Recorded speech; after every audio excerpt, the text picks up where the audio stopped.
we welcome you to the Divine Connection. Divine connection यानी अलौकिक संपर्क प्रोग्राम में आपका स्वागत है। It is our joy and a privilege to always share with you what it means to be connected with God. ये हमारे लिए बड़े आनंद और सौभाग्य की बात है कि हम आपको बताएं कि परमेश्वर के साथ जुड़ने का The मतलब whole क्या है। thesis of this program is when you get connected with God, definitely you will do better in life, in this life. And I want to say, not only in this life, even when you die, definitely this connection will have hope for you.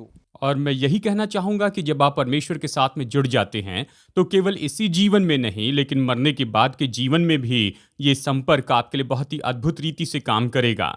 ये संबंध आपको आशा देगा। Sometimes you may be wondering, like why this fellow is talking about life after death now. कई बार आप लोग सोच रहे होंगे कि ये व्यक्ति अभी इस समय मृत्यु के बाद के जीवन के बारे में क्यों बात कर रहे हैं। People are troubled. तो लोग परेशान हैं, People are worried. लोग चिंतित हैं, They are worried about the future. वो अपने भविष्य के बारे में चिंतित हैं, They are worried about economy. वो अर्थव्यवस्था के बारे में चिंतित हैं, They are worried about their family and children. वो अपने परिवार और बच्चों के बारे में चिंतित हैं। But in the midst of all of this, I want to tell you that there is hope.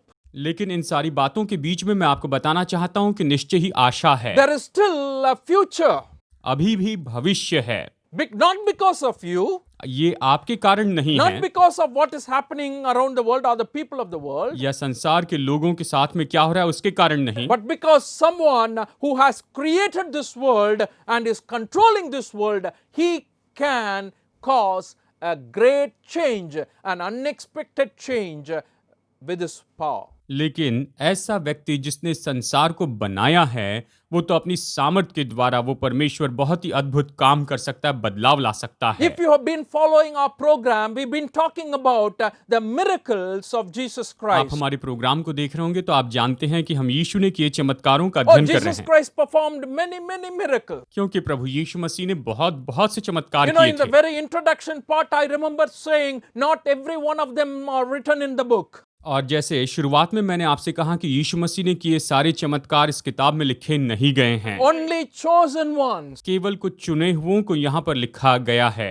Only things that the Holy Spirit felt that it is needed for all of us. केवल पवित्र आत्मा ने जिनके बारे में सोचा कि ये हमारे लिए बहुत ही जरूरी है ऐसे चमत्कार, Those are the miracles written down. बस केवल उन्हीं को लिखा गया Today है। I want you to lead you and guide you through a miracle that Jesus Christ performed. आज मैं आपको ऐसे चमत्कार के बारे में बताना चाहता हूँ जो यीशु मसीह ने किया था। Jesus Christ healing a paralytic. यीशु मसीह एक झूले के मारे को चंगाई देते हैं। You know, this account is written in 3 Gospels. जानते हैं इसके बारे में 3 सुसमाचार में लिखा गया है And each of these Gospels have some very good additional information for better understanding. और इस हर एक सुसमाचार में इसे अच्छे से समझने के लिए और भी अतिरिक्त जानकारी दी गई है।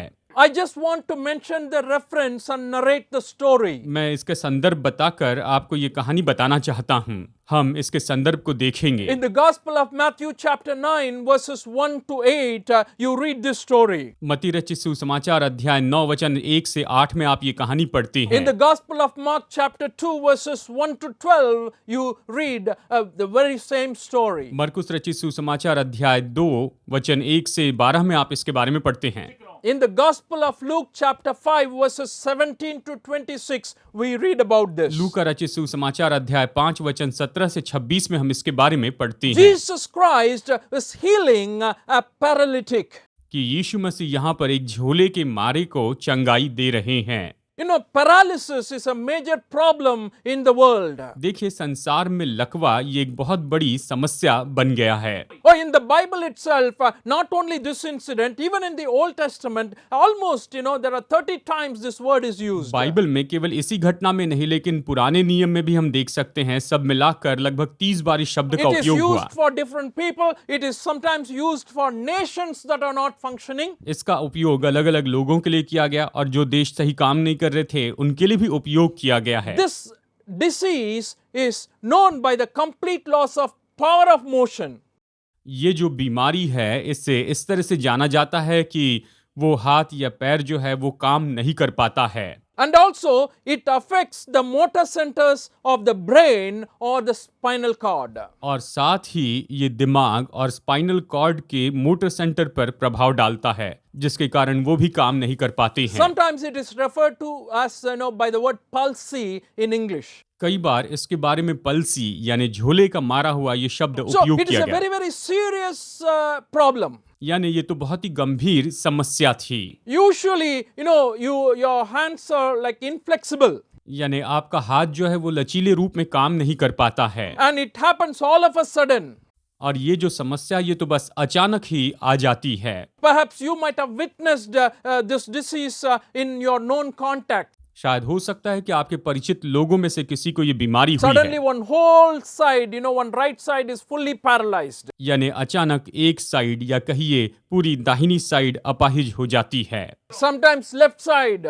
या फिर कई बार बाई ओर पूरी तरह से Some अपाहिज हो people जाते have हैं, it's only with legs. या कई बार केवल पैरों में ये इस तरह से लकवा हो जाता So है। it affects different sections of the body, and it is very, very serious. ये शरीर के अलग अलग भागों में प्रभाव डालता है और ये बहुत ही गंभीर होता And है। here in this passage, we find a man who was affected with this paralysis. हम यहाँ पर इस वचन के भाग में देखते हैं कि ये व्यक्ति जिससे लकवा हुआ He था, was lying on the mat, वो तो उस बिस्तर पर पड़ा हुआ था, and they knew that Jesus was there. और लोगों ने जाना कि यीशु वहां पर हैं। So the four friends who knew this man who was suffering from paralysis carried and taking to Jesus Christ. तो इस लकवे के मारे के 4 दोस्त जो हैं वो उसे उठाकर यीशु के पास ले But जाते the हैं। house Jesus Christ was in, it was jam-packed, completely full. यीशु मसीह जिस घर में थे वो तो पूरी तरह से पैक हो चुका था, पूरी तरह से भर चुका They था, were not able to enter through the main door. और वो तो मुख्य द्वार से भीतर जा ही नहीं पा रहे थे। People everywhere, they were not moving. हर जगह पर लोग भरे हुए थे और इसके कारण ये आगे नहीं बढ़ पा रहे थे। And these four friends thought of some very weird thing which you even I won't do. और इन 4 दोस्तों ने ऐसा कुछ काम करने के बारे में सोचा जो अक्सर कभी हम नहीं करना And they चाहते, thought somehow this man has to be brought to Jesus Christ. और उन्होंने सोचा कि किसी तरह से इस मनुष्य को यीशु के सामने ले जाना So they चाहिए। went on top of the house and removed the roof. तो वो घर की छत पर चढ़ जाते हैं और छत खोल देते हैं। And you may be wondering how it was possible. और शायद आप ये सोच रहे होंगे कि ये कैसे This may संभव है। sound very weird to all of us. ये हम सब के लिए बिल्कुल अजीब सी Can बात we है। do that today? If you ask, oh, maybe not. अगर आप पूछे कि आज हम ये ऐसा कर सकते हैं, नहीं, शायद नहीं, The house owner will probably lodge a complaint with police. क्योंकि हो सकता है कि मकान के मालिक पुलिस में जाकर रिपोर्ट कर दे कि हमने उनकी छत उखाड़ But the. in Palestine, in the particular house Jesus was staying, they had this roof and it was made of tiles. लेकिन पलिश्ती के उस प्रांत में जहां पर यीशु मसीह थे तो उस समय खपरेल की बनी हुई छत हुआ And करती in the थी। Gospel of Luke, it is interesting, he makes a point in the 5th chapter, 19th verse, लूका 5:19 में हमें विशेष करके बताया गया है, when they could not find a way to do this because of the crowd, they went up on the roof and lowered him on his mat through the tiles into the middle of the crowd, right in front of Jesus Christ. पर जब भीड़ के कारण उसे भीतर न ले जा सके तो उन्होंने छत पर चढ़कर और खपरेल हटाकर उसे खाट समेत बीच में यीशु के सामने उतार दिया। इस तरह ये वचन हमें बताता है। They say in Palestine, the houses had flat roofs, कहा जाता है कि पलिश्ती प्रांत में उस समय घर की छत समतल हुआ करती थी, and many houses had outside staircases. और बहुत से घरों में ऊपर जाने के लिए बाहर से सीढ़ियां होती थी। They could have used that to ascend up, to the top of the house. शायद उन्हीं सीढ़ियों से वो चढ़कर ऊपर घर की छत पर पहुंचे। Also, the houses were adjoined together, and it would have been easy to climb up. और साथ में घर आपस में एक दूसरे से जुड़े थे और उनके लिए चढ़ना बहुत ही आसान था। So somehow finally they removed the tiles and let down the paralytic in front of Jesus Christ. खैर कुछ भी हो, उन्होंने वो खपरेल हटा दी और जैसे तैसे उस लकवे के मारे को यीशु के सामने उतार दिया। Could you imagine that scene? क्या आप इस सीन की कल्पना कर सकते हैं? And everybody must have been amazed. और सभी लोग पूरी तरह चकित हुए They would होंगे। have been confused what these fellows are doing. शायद वो सोच रहे होंगे कि ये लोग क्या कर रहे हैं। And as the paralytic was let down before Jesus Christ, you could have found imagine the commotion that was there. और जैसे इस लकवे के मारे को यीशु के सामने उतारा जा रहा था तो भीड़ के बीच की चर्चा को आप समझ सकते हैं। In the midst of all of this, one thing is very, very clear. Jesus sees their faith. इन सभी बातों के बीच में एक बात तो बहुत ही स्पष्ट थी कि यीशु ने इनके विश्वास को देखा। Jesus sees their faith and says, Son, your sins are forgiven. यीशु उनके विश्वास को देखकर ये कहते हैं कि पुत्र तेरे पाप क्षमा हुए। इस तरह से यीशु ने उससे कहा। The people who were gathered around him were upset. जो लोग उसके आसपास थे वो लोग तो परेशान हो गए। They said, how can this man forgive sins? तो वो आपस में कहने लगे कि ये कौन है कि पाप क्षमा कर दे। He is only a man. ये तो केवल एक मनुष्य है। Only God can forgive sin. केवल परमेश्वर पापों को क्षमा कर सकते How हैं। can a man forgive sin? कैसे मनुष्य पापों को क्षमा कर सकता है? And Jesus, knowing their thoughts, what they were thinking, he said, don't you know that the Son of Man has authority to forgive sins? Why do you think like that? तब प्रभु यीशु मसीह ने उनके मन की बातों को जानकर कहा, क्या तुम नहीं जानते कि मनुष्य के पुत्र के पास पाप क्षमा करने का अधिकार है? And then he says, get up your mat and walk. और फिर प्रभु यीशु मसीह लकवे के मारे से ये कहते हैं कि तो अपनी खाट उठा और चल फिर। And he immediately was healed, and that story has been an amazing event in the New Testament times, and it can teach us so many lessons for our lives today. और वो व्यक्ति तुरंत चंगा हो जाता है। नए नियम में हम देखते हैं कि ये कहानी आज हमारे जीवन में हमें बहुत से पाठ सिखाती है। Like I told you, every miracle has a purpose. जैसे मैंने आपसे कहा है कि यीशु के हर एक चमत्कार का उद्देश्य रहा है, उसके पीछे एक अच्छा उद्देश्य रहा है। Jesus did not simply go around and doing just miracles, simply for the sake of doing a miracle. यीशु ऐसे नहीं कि बस जाकर चमत्कार करने इसलिए चमत्कार करते But रहे। when you read this miracle, there are a few things that are prominent that we can learn and meditate and understand. लेकिन जब आप इन चमत्कारों को देखते हैं तो यहाँ पर महत्वपूर्ण बातों को हम देखते हैं जिसे हम सीख सकते हैं, हम समझ सकते In हैं। the Gospel of Mark, I want to base this understanding. मरकुस रचित सुसमाचार से मैं इसकी बुनियादी बातें आपको बताना When चाहता you हूँ। go to the Gospel of Mark, 2nd chapter, verse 5, we read like this. मरकुस 2:5 में हम इस तरह से पढ़ते हैं। When Jesus saw their faith, he said to the paralytic, Son, your sins are forgiven. यीशु ने उनका विश्वास देखकर उस लकवे के रोगी से कहा, हे पुत्र तेरे पाप क्षमा हुए। And the first thing we understand from here is forgiveness first and healing second. यहाँ पर हम सबसे पहली बात समझ सकते हैं वो ये है कि पहले क्षमा और फिर चंगाई, यानी पहले क्षमा और फिर चंगाई। This statement of Jesus Christ, Son, your sins are forgiven, actually reveals the very purpose of Jesus' coming into this world. यीशु का ये वाक्य कि तेरे पुत्र तेरे पाप क्षमा हुए, ये जो है ये तो यीशु मसीह के संसार में आने के उद्देश्य को प्रकट करने वाला है। Jesus did many things. जानते हैं यीशु ने तो बहुत से अद्भुत काम किए। Miracles he did. उसने बहुत से चमत्कार किए थे। He taught people. उसने लोगों को उपदेश He दिया। cared and he was compassionate for वो people. लोगों की परवाह करते थे, उन पर करुणा करते But थे। ultimately, everything was done with this grand purpose of God, that is to get forgiveness for the sins of the world. लेकिन ये सब कुछ परमेश्वर के उस महान उद्देश्य के द्वारा हुआ कि जगत के पापों को क्षमा किया जाए। So there is nothing wrong in Jesus Christ revealing himself as this, Son, your sins are forgiven. और इसीलिए इसमें कुछ भी गलत नहीं कि यीशु मसीह ने खुद को इस तरह से प्रकट किया कि हे पुत्र तेरे पाप क्षमा Shall हुए I हैं। tell you, Jesus can do that for you today. मैं आपको बताऊं, आज यीशु आपके लिए इसे कर सकते हैं। What kind of sins are troubling you? किस तरह के पाप हैं जो आपको परेशान कर रहे हैं? What are some of the things that you are guilty of, you're always feeling worried and sad about? There can be a change. It is because of Jesus Christ. He can forgive your sin. ऐसी कौन सी बात है जिसके कारण आप दोषी महसूस कर रहे हैं? निश्चय ही प्रभु यीशु मसीह आपके सारे पापों को क्षमा कर सकते हैं, माफ कर सकते हैं। Sometimes we go to people for forgiveness. कई बार हम लोगों के पास क्षमा मांगने के लिए जाते हैं।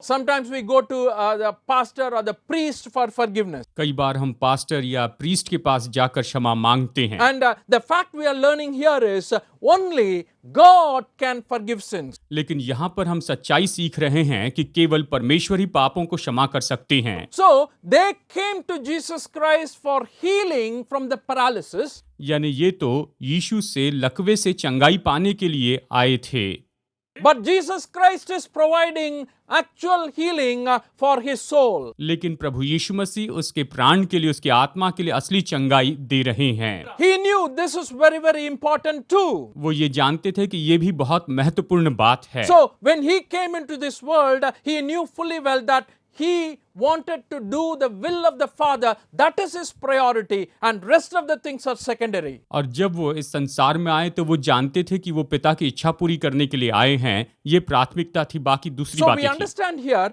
that Jesus Christ prioritized, and even in this case he says forgiveness of sins and then healing. हम समझते हैं कि यीशु ने प्राथमिकता दी। यहाँ इस केस में यीशु ने सबसे पहले पापों की क्षमा और उसके बाद चंगाई दी। One more thing importantly we need to note here is that Jesus Christ is God because he has authority to forgive sins. एक और बात हमें यहाँ पर गौर करनी चाहिए, वो ये है कि यीशु मसीह परमेश्वर हैं क्योंकि उसके पास पापों को क्षमा करने का अधिकार है। Therefore, understand this clearly, this very, very important fact that forgiveness first and healing second. इसलिए आप इस सबसे महत्वपूर्ण बात को समझ लीजिए कि पहले पापों की क्षमा और फिर उसके बाद में शरीर की चंगाई। Secondly, I want you to reflect on the verses 6 to 8 and where we find, let me read that for you. Now, some of the teachers of the law were sitting there thinking to themselves, why does this fellow talk like this? He is blaspheming. Who can forgive sins but God alone? Immediately Jesus knew in his spirit that this was what they were thinking in their hearts, and he said to them, why are you thinking these things? मरकुस 2:6-8। तब कई शास्त्री जो वहां बैठे थे अपने अपने मन में विचार करने लगे, ये मनुष्य क्यों ऐसे कहता है? ये तो परमेश्वर की निंदा करता है। परमेश्वर को छोड़ और कौन पाप क्षमा कर सकता है? यीशु ने तुरंत अपनी आत्मा में जान लिया कि वे अपने अपने मन में ऐसा विचार करते हैं, और उसने उनसे कहा, तुम अपने अपने मन में ये विचार क्यों करते हो? ऐसा क्यों सोचते हो? There is always a dilemma between sin and sickness. देखिए, हमेशा पाप और बीमारी के बीच में ये गलतफहमी होती है। You know, when Jesus said to the paralytic, your sins are forgiven, immediately people in their mind, they would have thought that, okay, that means is this physical paralysis because of sin? जब यीशु ने कहा कि तेरे पाप क्षमा हुए, तो वहां पर के लोगों ने तुरंत ये सोचा कि ये जो शारीरिक लकवा है, ये तो आत्मिक पाप के कारण हुआ है। इस तरह से लोगों ने तुरंत उसके बारे में अपने मन में सोच लिया था। Even today, a lot of people think like that. They always connect any malady, any calamity, any problem that they face to the sin that they have committed. आज भी लोगों के अंदर यही विचारधारा है, किसी भी बीमारी, किसी भी रोगों को वो तुरंत पाप के साथ में जोड़ देते हैं कि ये इनके पापों के कारण आया है। The Gospel of John chapter 9 verse 2, we are talking about the man who was born blind, and the disciples were asking this question to Jesus, Rabbi, this man was born blind because of his sin or his parents' sin? यूहन्ना रचित सुसमाचार अध्याय 9:2 में हम देखते हैं कि चेलों ने यीशु से पूछा कि ये जन्म से अंधा व्यक्ति है, क्या ये अपने पापों के कारण या अपने माता पिता के पापों के कारण अंधा पैदा हुआ? Sometimes we all go through this in our minds. कई बार हम सब लोग अपने मन में इन बातों में से होकर जाते हैं। Such thoughts and experiences, they pain because of the guilt. दोष भावना के कारण ऐसे विचार हमें परेशान करते चले जाते Oh, हैं। I want to tell you, even if it is connected, I tell you, there is hope in Jesus Christ. मैं आपको बताना चाहता हूं, चाहे ये इसके साथ जुड़े हो, फिर भी यीशु मसीह में आपके पास आशा But in है। the Gospel of John, Jesus says, it is neither his sin nor his parents' sin. यूहन्ना के सुसमाचार में यीशु ने कहा, न तो इसके पापों के कारण, न इसके माता पिता के पापों के कारण God's glory may be revealed in him. That is why he is like this. परमेश्वर की महिमा इसके द्वारा प्रकट हो, इसीलिए ये ऐसा So हुआ। we understand not every suffering is connected with sin. इसीलिए हम समझते हैं कि हर एक दुख पाप के साथ में जुड़ा हुआ नहीं होता है। But we, even if you think, I want to tell you, there is hope, because here Jesus Christ offers forgiveness as well as healing. यहाँ पर मैं आपको बताना चाहता हूँ कि हमारे लिए आशा है, क्योंकि यीशु मसीह पापों की क्षमा और साथ-साथ में चंगाई भी प्रदान करते हैं। Another interesting thing I note from this passage is the faith of the four friends God honored. यहाँ पर एक और बात मैं देख पाता हूँ, वो ये है कि इन 4 दोस्तों का विश्वास निश्चय ही आदर प्राप्त करता है। In the second chapter, 5th verse, it says, when Jesus saw their faith. अध्याय 2 वचन 5 कहता है कि यीशु ने उनके विश्वास को देखकर। Whose faith?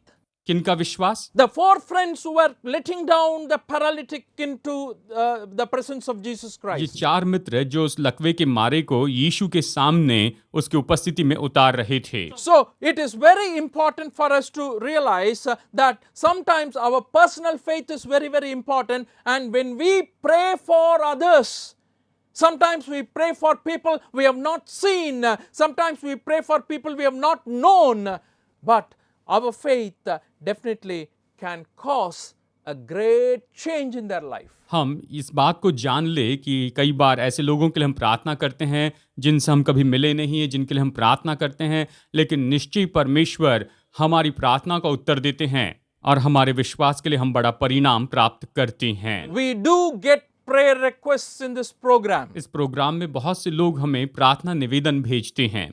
And definitely a lot of people are blessed, because sometimes even though we do not see each other face to face, when we pray, God is working in their life. और बहुत ही अद्भुत बात है कि हम शायद एक दूसरे को आमने सामने नहीं देख सकते हैं, लेकिन जब हम प्रार्थना करते हैं तो प्रभु हमारी प्रार्थनाओं का उत्तर देते हैं। So the honoring of the faith of these four friends, by God, by Jesus Christ, it is something very, very interesting in this passage. यहाँ दिलचस्प बात है कि इन 4 दोस्तों के विश्वास का प्रभु यीशु मसीह ने आदर किया। And finally, one more thing I want to leave with you is that God gives or God grants more than we ask. और आखिरी बात जो मैं आपको बताना चाहता हूँ वो ये है कि हम जो कुछ भी मांगते हैं परमेश्वर उससे बढ़कर ही हमें देते हैं। And that's what we read. He says, he said to the paralytic, son, your sins are forgiven. यही तो हम पढ़ते हैं, उसने उस लकवे के मारे से कहा कि पुत्र तेरे पाप क्षमा Or हुए। you may say, oh, we didn't ask for forgiveness, we asked for healing. शायद वो सोच रहे होंगे हमने क्षमा नहीं मांगी, हमने तो केवल चंगाई मांगी है। Oh, Jesus says, I will give you healing also. यीशु ने कहा हाँ मैं तुम्हें चंगाई भी That दूंगा, is what he does. और उसने वही They किया। were thinking in their hearts, how can this fellow forgive sins? वो अपने दिल में सोच रहे थे कि ये कैसे पापों की क्षमा कर सकते हैं। But Jesus, knowing that thought, he said, the Son of Man has authority to forgive sins on this earth. यीशु ने उनके विचारों को जाना और कहा कि मनुष्य के पुत्र के पास में इस पृथ्वी पर पाप क्षमा करने का अधिकार है। And then he says, get up your mat and walk. और फिर उसने कहा कि तू अपनी खाट उठा और चल और फिर। What a great joy it must have been in that ये तो place. निश्चय उस जगह पर बड़े आनंद का कारण Oh, there होगा। would have been celebration. लोग तो उत्सव मना रहे होंगे, Everybody would have been amazed. सब लोग चकित हुए होंगे। I want to tell you, मैं आपको बताना चाहता the हूँ God we are talking जिस about, परमेश्वर के बारे में हम कह रहे हैं, the Jesus Christ we are calling you to believe in, जिस यीशु पर आपको विश्वास करने के लिए He कह is रहे a हैं, God. When you come to Him in faith and ask a few things, He will give you even the things that you do not ask. वो परमेश्वर हैं। जब आप छोटी छोटी बातें आप उससे मांगते हैं तो वो आपको ऐसी ऐसी भी चीजें देंगे जिसके बारे में आपने उससे मांगा नहीं है। There is an interesting story in the Old Testament. पुराने नियम में एक बहुत ही दिलचस्प कहानी A है। king by the name of Solomon. ये तो सुलेमान नाम के राजा की कहानी है। He was young when he became king. जब वो राजा बना तो बहुत ही जवान था। God appeared to him and said, I will give you anything you ask. परमेश्वर ने उसे दर्शन देकर कहा कि तू जो कुछ भी मांगे मैं तुझे दूंगा। इस तरह उससे कहा। And he thought about it well, probably, and he asked God, Oh Lord, I need wisdom because you have given me this vast people and I have to lead them and I have to guide them with all wisdom. Therefore, give me wisdom. और उसने शायद सोच विचार करके परमेश्वर से कहा, परमेश्वर तूने मुझे बहुत बड़ा राज्य दिया है, मुझे सबकी देखभाल करनी है और इसलिए मैं सबसे बढ़कर तुझसे बुद्धि मांगता हूं कि मैं सब सही तरह से करूं। And in 1 Kings chapter 3 verses 11 to 13 we read like this, God told Solomon, because you asked this, it says, God said to him, since you have asked for this and not for long life or wealth for yourself, nor have asked for the death of your enemies, but for discernment in administering justice, I will do what you have asked. I will give you a wise and discerning heart, so that there will never have been anyone like you, nor will there ever be. Moreover, I will give you what you have not asked for, both riches and honor, so that in your lifetime you will have no equal among kings. पहला राजा अध्याय 3 वचन 11 से 13। तब परमेश्वर ने उससे कहा, इसलिए कि तूने ये वरदान मांगा है, और न तो दीर्घायु और न धन, न अपने शत्रुओं का नाश मांगा है, परंतु समझने के विवेक का वरदान मांगा है। इसलिए सुन, मैं तेरे वचन के अनुसार करता हूँ, तुझे बुद्धि और विवेक से भरा मन देता हूँ, यहाँ तक कि तेरे सामने न तो तुझसे पहले कोई कभी हुआ और न बाद में कोई कभी होगा। फिर जो तूने नहीं मांगा, अर्थात धन और महिमा, वो भी मैं तुझे यहाँ तक देता हूँ कि तेरे जीवन भर कोई राजा तेरे तुल्य न होगा। इस तरह परमेश्वर ने उससे कहा। What a great promise and the blessings Solomon has received from God. Suleman ने परमेश्वर की ओर से सच में कितनी महान आशीष और प्रतिज्ञा पाई।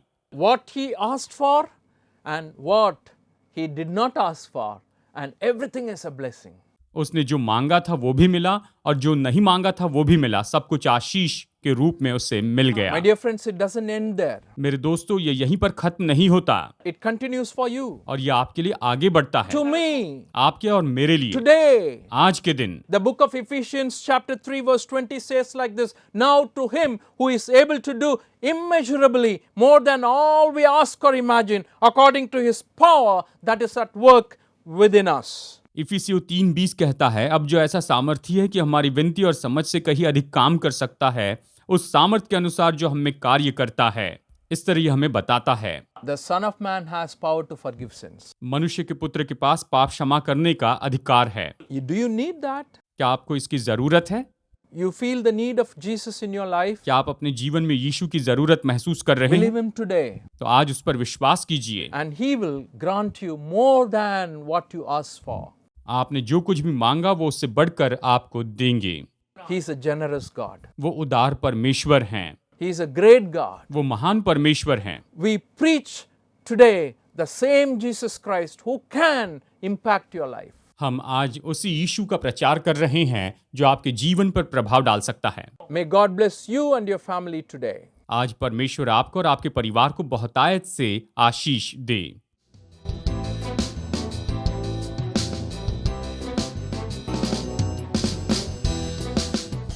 Study the Word of God in a private and personal way through our online study website.